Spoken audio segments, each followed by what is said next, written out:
ನಿನ್ನೆಯಷ್ಟೇ ಬಂಧನಕ್ಕೀಡಾದ ಕಂಪ್ಲಿ ಶಾಸಕ ಗಣೇಶ್ಗೆ ಜೈಲ ಅಥವಾ ಬೇಲ?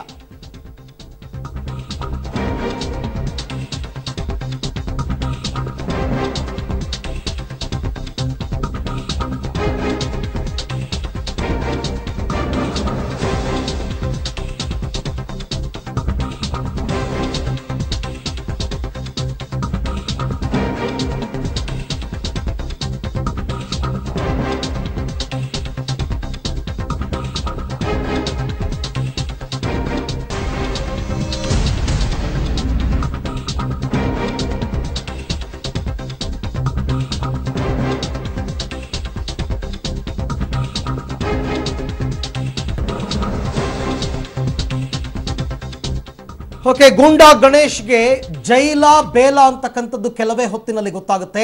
ಬಿಡದಿ ಪೊಲೀಸರಿಂದ ಈಗ ಕಂಪ್ಲಿ ಗಣೇಶ್ ಹೇಳಿಕೆಯನ್ನ ದಾಖಲು ಮಾಡಿಕೊಳ್ತಾ ಇದ್ದಾರೆ. ಅರ್ಧ ಗಂಟೆಯಿಂದ ಹೇಳಿಕೆಯನ್ನ ಪಡೆದುಕೊಳ್ತಾ ಇದ್ದಾರೆ ಬಿಡದಿಯ ಪೊಲೀಸರು.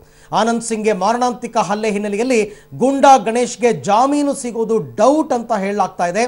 ವೈದ್ಯಕೀಯ ಪರೀಕ್ಷೆಯ ನಂತರ ರಾಮನಗರ JMFC ಕೋರ್ಟ್ಗೆ ಗಣೇಶ್ನನ್ನ ಹಾಜರುಪಡಿಸಲಾಗುತ್ತೆ. ಅದಾದ ನಂತರ ಕೋರ್ಟ್ನ ತೀರ್ಮಾನ ಏನು ಅನ್ನುವಂಥದ್ದು ಗೊತ್ತಾಗುತ್ತೆ. ಹಾಗಾಗಿ ಸದ್ಯಕ್ಕೆ ಈಗ ಕಳೆದ ಅರ್ಧ ಗಂಟೆಯಿಂದ ಬಿಡದಿ ಪೊಲೀಸ್ ಸ್ಟೇಷನ್ನಲ್ಲಿ ಗಣೇಶ್ ಹೇಳಿಕೆಯನ್ನು ಪಡೆದುಕೊಳ್ತಾ ಇದ್ದಾರೆ. ಯಾಕೆಂದರೆ ಶಾಸಕ ಆನಂದ್ ಸಿಂಗ್ಗೆ ಗಣೇಶ್ ಹಲ್ಲೆ ಮಾಡಿದ್ದು ಬಿಡದಿ ಪೊಲೀಸ್ ಠಾಣಾ ವ್ಯಾಪ್ತಿಗೆ ಬರುತ್ತೆ. ಈಗಲ್ಟನ್ ರೆಸಾರ್ಟ್ನಲ್ಲಿ ನಡೆದಂತಹ ಗಲಾಟೆ ಪ್ರಕರಣ ಇದು. ಮಾರಣಾಂತಿಕವಾಗಿ ಹಲ್ಲೆಯನ್ನು ನಡೆಸಿದ್ರು. ಅದಾದ ಬಳಿಕ ಸರಿಯಾಗಿ 1 ತಿಂಗಳು ತಲೆ ತಪ್ಪಿಸ್ಕೊಂಡಿದ್ರು ಗಣೇಶ್ ಅವರು. ನಿನ್ನೆ ಗುಜರಾತ್ನ ಸೋಮನಾಥದಲ್ಲಿ ಗಣೇಶ್ನನ್ನ ಬಂಧಿಸಿ ಇವತ್ತು ಕರ್ಕೊಂಡು ಬಂದಿದ್ದಾರೆ. ಬೆಳಿಗ್ಗೆ ಏರ್ಪೋರ್ಟ್ಗೆ ಬಂದು ಅದಾದ ನಂತರ ನೇರವಾಗಿ ಬಿಡದಿ ಪೊಲೀಸ್ ಸ್ಟೇಷನ್ಗೆ ಕರ್ಕೊಂಡು ಹೋಗಿದ್ದಾರೆ ಶಾಸಕ ಗಣೇಶ್ನನ್ನ ಕರ್ಕೊಂಡು ಹೋಗಿ ಈಗ ಮೊದಲಿಗೆ ಆತನಿಂದ ಹೇಳಿಕೆಯನ್ನು ಪಡೆಯಲಾಗ್ತಾ ಇದೆ. ಹೇಳಿಕೆ ಪಡೆದ ಬಳಿಕ ವೈದ್ಯಕೀಯ ಪರೀಕ್ಷೆಯನ್ನು ನಡೆಸಲಾಗುತ್ತೆ. ವೈದ್ಯಕೀಯ ಪರೀಕ್ಷೆಯ ನಂತರ ರಾಮನಗರ JMFC ಕೋರ್ಟ್ಗೆ ಹಾಜರುಪಡಿಸಲಾಗುತ್ತೆ. ಪೊಲೀಸರೇನಾದರೂ ಒಂದು ವೇಳೆ ನಮ್ಮ ವಶಕ್ಕೆ ಕೊಡಿ, ಇನ್ನೂ ಕೂಡ ವಿಚಾರಣೆ ಮುಕ್ತಾಯ ಆಗಿಲ್ಲ ಅನ್ನೋದಾದರೆ ಪೊಲೀಸರು ತಮ್ಮ ವಶಕ್ಕೆ ಕೇಳಬಹುದು ಕೋರ್ಟ್ನಲ್ಲಿ. ಅಥವಾ ಒಂದು ವೇಳೆ ವಿಚಾರಣೆ ಎಲ್ಲವೂ ಕೂಡ ಮುಕ್ತಾಯವಾಗಿದೆ ಅಂತಂದರೆ ನ್ಯಾಯಾಂಗ ಬಂಧನಕ್ಕೆ ಒಪ್ಪಿಸಿ ಅಂತ ಹೇಳ್ಬೋದು. ಬಹುತೇಕ ಈ ಸಾಧ್ಯತೆಯೇ ದಟ್ಟವಾಗಿ ಕಂಡು ಬರ್ತಾ ಇದೆ. 307 ಕೇಸ್ ದಾಖಲಾಗಿರೋದ್ರಿಂದ ಇವತ್ತೇ ಅವರಿಗೆ ಬೇಲ್ ಸಿಗುತ್ತೆ ಅಂತಕ್ಕಂಥದ್ದು ಸಾಧ್ಯತೆ ತೀರಾ ಕಡಿಮೆ ಇರೋದ್ರಿಂದ ನೇರವಾಗಿ ರಾಮನಗರದ ಜೈಲಿಗೆ, ಅಂದರೆ ಅದೊಂದು ಸಬ್ ಜೈಲ್ ರಾಮನಗರದಲ್ಲಿ ಇರತಕ್ಕಂಥದ್ದು, ಆ ಸಬ್ ಜೈಲಿಗೆ ಕಳಿಸ್ತಾರಾ ಅಥವಾ ಭದ್ರತೆಯ ಹಿನ್ನೆಲೆಯಲ್ಲಿ ಬೆಂಗಳೂರಿನ ಪರಪ್ಪನ ಅಗ್ರಹಾರಕ್ಕೆ ಶಿಫ್ಟ್ ಮಾಡ್ತಾರಾ ಅಂತಕ್ಕಂಥದ್ದು ಕೂಡ ನಾವೀಗ ಕಾದು ನೋಡಬೇಕಾಗಿದೆ. ಅದಕ್ಕೂ ಮುನ್ನ ಕೋರ್ಟ್ನ ತೀರ್ಮಾನ, ಕೋರ್ಟ್ನ ಆದೇಶ ಏನಾಗಿರುತ್ತೆ ಅಂತಕ್ಕಂಥದ್ದನ್ನು ಕಾದು ನೋಡಬೇಕು. ಅದು ಕೂಡ ಇನ್ನೊಂದು ಗಂಟೆಯಲ್ಲಿ ಗೊತ್ತಾಗ್ಬಿಡುತ್ತೆ ಗಣೇಶ್ಗೆ ಜೈಲ ಅಥವಾ ಬೇಲ ಅನ್ನುವಂಥದ್ದು.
ಪೊಲೀಸರ ಮುಂದೆ ಗಣೇಶ್ ಹೇಳಿಕೆಯನ್ನು ಕೊಟ್ಟಿದ್ದಾರೆ. ಅವರ ಹೇಳಿಕೆಯ ಪ್ರಕಾರ ನಾನೇನೂ ತಪ್ಪೇ ಮಾಡಿಲ್ಲ, ನನ್ನ ಆತ್ಮರಕ್ಷಣೆಗಾಗಿ ನಾನು ದಾಳಿ ಮಾಡಿದೆ, ನನಗೆ ಆ ಸಂದರ್ಭದಲ್ಲಿ ಬೇರೆ ಯಾವುದೇ ದಾರಿ ಇರಲಿಲ್ಲ.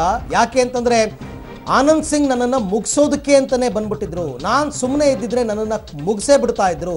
ಹಾಗಾಗಿ ಸ್ವಲ್ಪ ಹೆಚ್ಚು ಕಡಿಮೆ ಆಗಿದ್ದಿದ್ರೆ ನನ್ನ ಜೀವನೇ ಹೋಗ್ಬಿಡ್ತಾ ಇತ್ತು. ಆ ಸಂದರ್ಭದಲ್ಲಿ ಆನಂದ್ ಸಿಂಗ್ ನನ್ನನ್ನು ಮುಗಿಸೋದಕ್ಕೆ ಅಂತಲೇ ಬಂದಿದ್ರು ಅಂತ ಬಿಡದಿ ಪೊಲೀಸರ ಮುಂದೆ ಗಣೇಶ್ ಹೇಳಿಕೆಯನ್ನು ಕೊಡ್ತಾ ಇದ್ದಾರೆ. ಹೇಳಿಕೆ ಕೊಡುವಂತಹ ಪ್ರಕ್ರಿಯೆ ಇನ್ನೂ ಕೂಡ ಮುಂದುವರಿತಾ ಇದೆ. ಯಾಕೆ ನೀನು ದಾಳಿ ಮಾಡದೆ, ಆನಂದ್ ಸಿಂಗ್ ಮೇಲೆ ಯಾಕೆ ನೀನು ಹಲ್ಲೆ ಮಾಡದೆ ಅಂತಕ್ಕಂಥ ಪ್ರಶ್ನೆಗೆ ಗಣೇಶ್ ಕೊಟ್ಟಿರ್ತಕ್ಕಂಥ ಉತ್ತರವನ್ನು ನೀವೀಗ ನೋಡ್ತಾ ಇದ್ರಿ. ನಾನು ಯಾವುದೇ ತಪ್ಪನ್ನು ಮಾಡಿಲ್ಲ, ಆತ್ಮರಕ್ಷಣೆಗಾಗಿ ನಾನು ಈ ರೀತಿ ಮಾಡಿದ್ದೀನಿ ಅಂತ ಹೇಳಿಕೆಯನ್ನು ಕೊಟ್ಟಿದ್ದಾರೆ. ಓಕೆ, ಈ ಬಗ್ಗೆ ಮತ್ತಷ್ಟು ಮಾಹಿತಿನ ಪಡೆಯೋಣ. ನನ್ನ ಕೊಲೀಗ ಮುರಳೀಧರ್ ನನ್ನ ಜೊತೆ ಇವಾಗ ರಾಮನಗರದಿಂದ ಲೈವ್ ಜಾಯಿನ್ ಆಗ್ತಾ ಇದ್ದಾರೆ. ಎಸ್ ಮುರಳಿ, ಇವಾಗ ಹೇಳಿಕೆ ಪಡೆಯೋ ಪ್ರಕ್ರಿಯೆ ಮುಗಿಯೋದು ಯಾವಾಗ? ಅದಾದ ನಂತರ ಮುಂದಿನ ಪ್ರಕ್ರಿಯೆಗಳು ಏನೇನು ಅಂತ?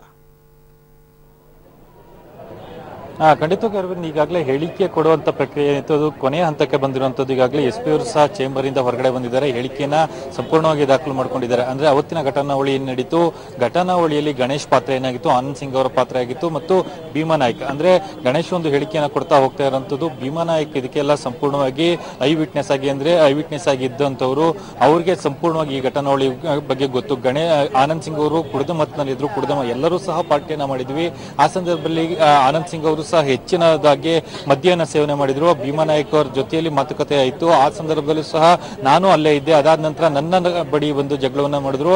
ಆ ಹಿನ್ನೆಲೆಯಲ್ಲಿ ನಾನು ಆತ್ಮರಕ್ಷಣೆಗಾಗಿ ನಾನು ತಳ್ಳಬೇಕಾಯ್ತು, ಅವರನ್ನ ಟೇಬಲ್ ಮೇಲೆ ತಳ್ಳಬೇಕಾಯ್ತು ಅಂತ ಹೇಳಿ ಅವರು ಒಂದು ಹೇಳಿಕೆನ ಕೊಟ್ಟಿರುವಂತದ್ದು. ಅಂದ್ರೆ ಈಗಾಗಲೇ ಸ್ಟೇಟ್ಮೆಂಟ್ ನ ಪಾತ್ರ ಈಗ ಕೊನೆಯ ಹಂತಕ್ಕೆ ಬಂದಿರುವಂತದ್ದು. ಎಸ್ ಪಿ ಅವರು ಸಹ ಇನ್ನೇನೋ ಹೊರಗಡೆ ಬಂದಿದ್ದಾರೆ, ಅವರು ಸಹ ಹೊರಡೋ ಸಾಧ್ಯತೆಗಳಿದಾವೆ, ರಾಮನಗರಕ್ಕೆ ಹೊರಡೋ ಸಾಧ್ಯತೆಗಳಿದಾವೆ ಮತ್ತು ತನಿಖಾಧಿಕಾರಿ ಮುಂದಿನ ಪ್ರೊಸೀಜರ್ ಏನಿತ್ತು ಆ ಪ್ರೊಸೀಜರ್ ನ ಮಾಡುವಂತದ್ದು. ಈಗ ಬಿಡದಿಯಿಂದ ರಾಮನಗರ ಜಿಲ್ಲಾ ಆಸ್ಪತ್ರೆಗೆ ಕರ್ಕೊಂಡು ಹೋಗ್ತಾರೆ. ಈ ಜಿಲ್ಲಾ ಆಸ್ಪತ್ರೆಗೆ ಕರ್ಕೊಂಡು ಹೋಗಿ ಅಲ್ಲಿ ವೈದ್ಯಕೀಯ ಪರೀಕ್ಷೆಗಳನ್ನ ಮಾಡುವಂಥದ್ದು.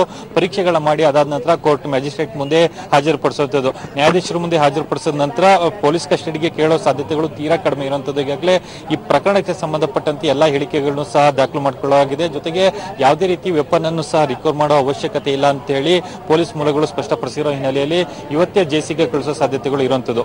ಅಂದ್ರೆ ಈಗಾಗಲೇ ಗಣೇಶ್ ಅವರ ಪರವಾಗಿ CH ಹನುಮಂತರಾಯ್ ಅವರು ಅಂದ್ರೆ ಫೇಮಸ್ ಕ್ರಿಮಿನಲ್ ಲಾಯರ್ ಆಗಿರುವಂತಹ CH ಹನುಮಂತರಾಯ್ ಅವರು ಅಪಿಯರ್ ಆಗ್ತಾ ಇದ್ದಾರೆ ಅನ್ನೋದ್ರ ಬಗ್ಗೆನೂ ಸಹ ಮಾಹಿತಿ ಇದೆ. ಇವತ್ತೇ ಜಾಮೀನಿಗೆ ಅರ್ಜಿಯನ್ನ ಸಹ ಸಲ್ಲಿಸ್ತಾರೆ. ಆದ್ರೆ 307 ನಾನ್ ಬೇಲಬಲ್ ಕೇಸ್ ಆಗಿರೋದ್ರೆ ಜಾಮೀನು ರಹಿತಕ್ಕೆ ಪ್ರಕರಣ ಆಗಿರೋ ಹಿನ್ನೆಲೆಯಲ್ಲಿ ಇವತ್ತೇ ಜಾಮೀನು ಮಂಜೂರು ಆಗೋ ಸಾಧ್ಯತೆಗಳು ತೀರಾ ಕಡಿಮೆ ಇರುವಂತದ್ದು. ಅರವಿಂದ್, ಓಕೆ, ಅಂದ್ರೆ ಇವಾಗ ಇವತ್ತಿನ ಈ ಪ್ರಕ್ರಿಯೆಗಳೆಲ್ಲವೂ ಕೂಡ ಅಂದ್ರೆ ಕೋರ್ಟ್ಗೆ ಹಾಜರುಪಡಿಸಿ ಆನಂತರ ಜುಡಿಷಿಯಲ್ ಕಸ್ಟಡಿ.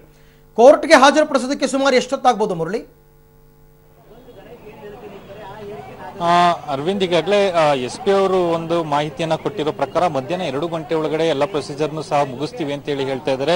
ಈಗಾಗಲೇ 12:30 ಸಂದರ್ಭದಲ್ಲಿ ಬಿಡದಿಯಿಂದ ಕರ್ಕೊಂಡು ಹೋಗೋ ಸಾಧ್ಯತೆಗಳಿದೆ. 1:30ಕ್ಕೆ ಊಟದ ಸಮಯ ಇರುತ್ತೆ, ಅಂದ್ರೆ ನ್ಯಾಯಾಲಯದಲ್ಲಿ ಊಟದ ಸಮಯ ಇರುತ್ತೆ. ಆ ಹಿನ್ನೆಲೆ 1:30ರಿಂದ 2:30 ತನಕ ಅಂದ್ರೆ ಸರಿಸುಮಾರು 3 ಗಂಟೆ ತನಕ ಸಹ ವಿಶ್ರಾಂತಿ ಇರೋ ಹಿನ್ನೆಲೆಯಲ್ಲಿ 3 ಗಂಟೆ ಒಳಗಡೆ ಅಂದ್ರೆ 1:30 ಒಳಗಡೆನೆ ನ್ಯಾಯಾಧೀಶರ ಮುಂದೆ ಹಾಜರುಪಡಿಸೋ ಎಲ್ಲ ಸಾಧ್ಯತೆಗಳು ಇದಾವೆ. ಅಂದ್ರೆ ಈಗ ಇನ್ನೊಂದು 30-35 ನಿಮಿಷದ ಒಳಗಡೆ ಬಿಡದಿಯಿಂದ ರಾಮನಗರಕ್ಕೆ ಕರ್ಕೊಂಡು ಹೋಗ್ತಾರೆ. ಅಲ್ಲಿ ಜಿಲ್ಲಾಸ್ಪತ್ರೆಯಲ್ಲಿ ವೈದ್ಯಕೀಯ ಪರೀಕ್ಷೆಗಳು, ಯಾಕಂದ್ರೆ ಅವರ ಆರೋಗ್ಯ ಸ್ಥಿತಿ ಸ್ಥಿರವಾಗಿದೆಯಾ ಅನ್ನೋದ್ರ ಬಗ್ಗೆ ಕನ್ಫರ್ಮ್ ಮಾಡ್ಕೊಂಡು ಅದಾದ ನಂತರ ನ್ಯಾಯಾಧೀಶರ ಮುಂದೆ ಹಾಜರುಪಡಿಸುವಂತದ್ದು. ಅರವಿಂದ್, ಮುರಳಿ, ಹೇಳಿಕೆಯನ್ನ ಕೊಡುವಂತಹ ಸಂದರ್ಭದಲ್ಲಿ ಗಣೇಶ್ ಅವರು ಹೇಳ್ತಾರೆ, ನಾನು ಆತ್ಮರಕ್ಷಣೆಗೋಸ್ಕರ ಆ ರೀತಿ ಮಾಡಬೇಕಾಯ್ತು, ನಂದು ಯಾವುದೇ ತಪ್ಪಿಲ್ಲ, ನಾನು ಸುಮ್ಮನೆ ಇದ್ದಿದ್ರೆ ಆನಂದ್ ಸಿಂಗ್ ಅವರು ನನ್ನನ್ನು ಮುಗಿಸೇ ಬಿಡ್ತಾ ಇದ್ರು ಅಂತನ್ಬಿಟ್ಟು ಹೇಳಿಕೆಯನ್ನ ಏನೋ ಕೊಡಬಹುದು. ಆದ್ರೆ ಪೊಲೀಸರು ಕೇಳಲ್ವಾ?